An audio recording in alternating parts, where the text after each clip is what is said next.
किसी भी संख्या को हम भिन्न से परसेंटेज में बदलने के लिए ऊपर की संख्या में 100 से गुणा कर देते हैं और जो हर रहता है उससे भाग देते हैं, तो वो संख्या हमें प्रतिशत प्राप्त हो जाता है।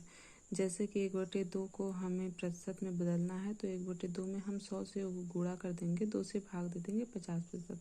इसी तरीके से हम बाकी की संख्याओं को देख लेंगे जो कि हमें ये भिन्न दिया हुआ है और हमें प्रतिशत प्राप्त हो गया है। 1/2 को हम 50% लिख सकते हैं, 1/3 को हम 33/1/3 लिख सकते हैं, 1/4 को हम 25% लिख सकते हैं। इसी तरीके से बाकी की संख्याओं को भी हम लिख सकते हैं। तो आइए दोस्तों, हम एक क्वेश्चन सॉल्व करते हैं। यदि किसी संख्या का 10% 150 है तो वह संख्या, जैसा कि दिया गया है, किसी संख्या का 10% 150 है, तो यहाँ 10% को हम लिख सकते हैं 1/10। 1/10 जो कि 10% है, तो ये जो 10% है ऊपर की संख्या को 10% मानेंगे, तो इसका 10% का मान दिया है, इसका मान 150 है।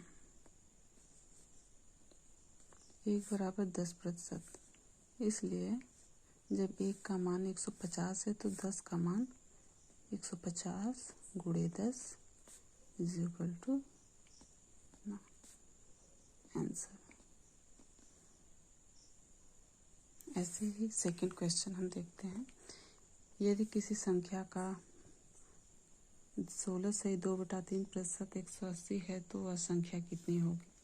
16 से ही 2/3 को हम क्या लिख सकते हैं, यहाँ पे देखिए 1/6 हम लिख सकते हैं, तो इसका मान 1/6 होगा।